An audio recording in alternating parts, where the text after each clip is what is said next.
नमस्कार दोस्तों, एक बार फिर से आपका स्वागत है हमारे YouTube चैनल पर। दोस्तों, आज इस वीडियो में हम आपको राम कहानी का तीसरा भाग सुना रहे हैं।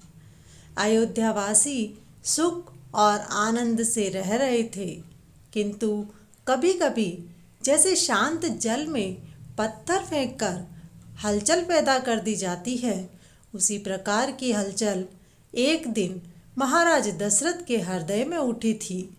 जब महर्षि विश्वामित्र उनके दरबार में पधारे थे, राजा दशरथ एवं कुलगुरु वशिष्ठ उनके सत्कार के लिए द्वार पर गए और सम्मान सहित भीतर लाकर उन्हें आसन दिया। फिर राजा दशरथ बोले, भगवान, मेरे साथ ही अयोध्या नगरी भी भाग्यशाली है, जहाँ आपके चरण कमल पड़े हैं। कहिए, मैं किस प्रकार आपकी सेवा करूं? महर्षि विश्वामित्र ने अपने आने का प्रयोजन राजा दशरथ को बताया। बोले, राजन, राक्षसों के उत्पात के कारण हमारा जीवन कठिन हो गया है। वे हमारे यज्ञों में बाधा डालते हैं। ज्यों ही पूर्ण आहुति का समय आता है, वे यज्ञ कुंड को अपवित्र कर देते हैं। इसलिए उन राक्षसों से आप हमारी रक्षा करें और हमारे यज्ञ को सुरक्षा प्रदान करें।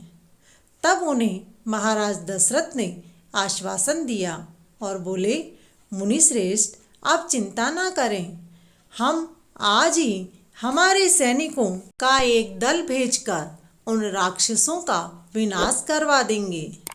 नहीं राजन, वे राक्षस बड़े बलशाली और धूर्त हैं। वे आपके सैनिकों के काबू में नहीं आएंगे।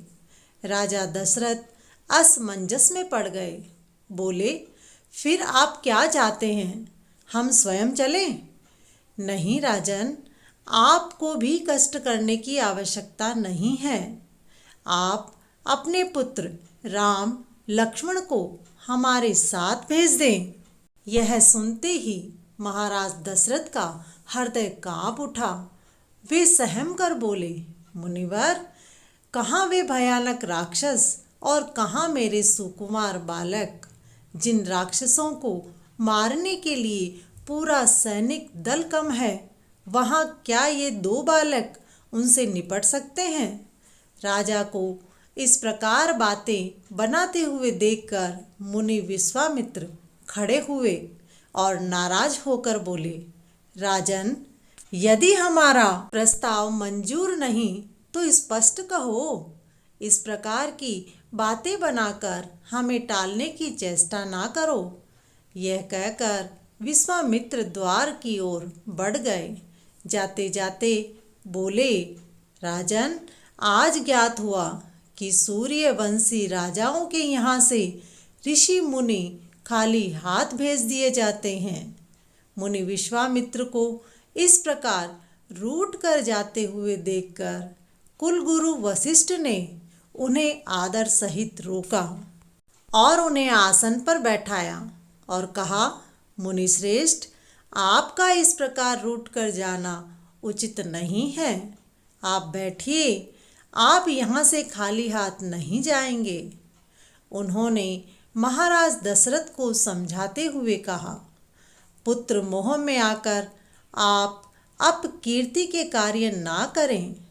मोह को छोड़कर आप राम लक्ष्मण को मुनि विश्वामित्र के साथ भेज दें। इससे आपकी कीर्ति बढ़ेगी, धर्म की रक्षा होगी और राजकुमारों का भी कल्याण होगा। इस प्रकार बहुत सी बातें जब कल कुलगुरु वशिष्ठ ने महाराज दशरथ को समझाई तो उनका मोह दूर हो गया।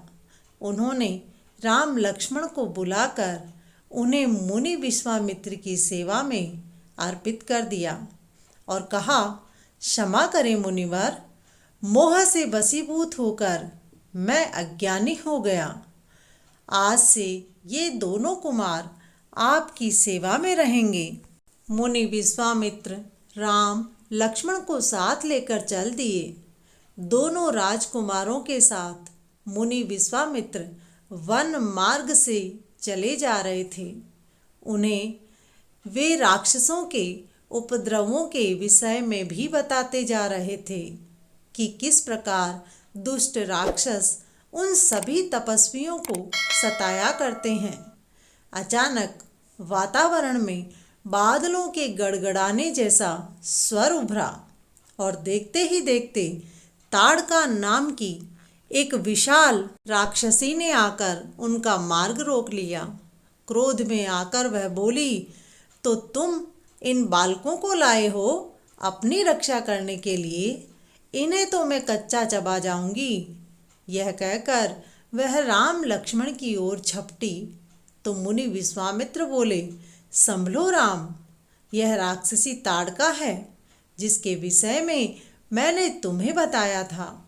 वन के इस हिस्से पर इसका अधिकार है। इससे पहले कि ताड़का की परछाई उन्हें छू पाती, राम ने एक ही बाण में उसे परलोक पहुंचा दिया। ताड़का का वध करने का पराक्रम देखकर मुनि विश्वामित्र बहुत प्रसन्न हुए। बोले, हमने तुम्हारा और लक्ष्मण का चयन करके गलती नहीं की राम। वहाँ से आश्रम में जाकर राम लक्ष्मण को दिव्य अस्त्र दिए। दिव्यास्त्र लेकर राम बोले, भगवान, आप निश्चित होकर अपने यज्ञ पूरे करें। हम दोनों भाई आपके यज्ञों की रक्षा करेंगे। मुनि विश्वामित्र ने उन्हें आशीर्वाद दिया। फिर अन्य मुनिजनों के साथ यज्ञ की तैयारियों में व्यस्त हो गए। उधर सुबाहु और मारीच को जैसे ही ताड़का की मृत्यु की खबर मिली, वे दोनों क्रोध से पागल हो उठे और मुनियों को सबक सिखाने के लिए यज्ञशाला पर आ पहुँचे। उनके साथ उनके अनेक साथी भी थे। यज्ञ प्रारंभ हो चुका था।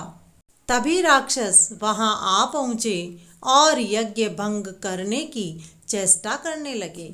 यज्ञ कुंड और वेदी को अपवित्र करने के लिए वे उसमें हड्डियां, मांस और दूसरी अपवित्र वस्तुएं फेंकने लगे। यह देखकर राम ने एक बाण छोड़ा जो यज्ञ कुंड पर छत्र की भांति स्थित होकर घूमने लगा। राक्षसों द्वारा फेंकी गई अपवित्र वस्तुओं से वह बाण यज्ञ कुंड की रक्षा करने लगा। अपने प्रयासों को विफल होते देखकर राक्षस बौखला उठे। अब वे आश्रम में यहाँ वहाँ घूमने लगे और यज्ञ भंग करने के लिए उपाय सोचने लगे, किंतु लाख चेष्टाओं के बाद भी वे यज्ञ कुंड को अपवित्र नहीं कर सके। अब छठे दिन यज्ञ संपन्न होना था। राक्षस 5 दिनों तक उसे अपवित्र करने का प्रयास करते रहे। जब वे सफल नहीं हुए तो वे छठे दिन ऋषि मुनियों पर अपवित्र वस्तुएं एवं हथियार फेंकने लगे। जब श्री राम ने राक्षसों को ऋषि मुनियों की हत्या करने की कुचेष्टा करते हुए देखा तो उन्हें क्रोध आ गया। राम ने लक्ष्मण से कहा, लक्ष्मण, लगता है इन राक्षसों की मृत्यु ही इन्हें बार बार यहाँ खींच लाती है। ये ऐसे तो नहीं मानेंगे। आप आज्ञा दे भैया, मैं एक ही बाण में इन्हें यमपुरी पहुँचा दूंगा। कहते हुए लक्ष्मण ने अपने धनुष पर बाण चढ़ा लिया। ठीक है, तुम सुबाहु से निपटो, मैं मारीच को देखता हूँ। कहकर श्री राम ने भी धनुष पर तीर चढ़ा लिया।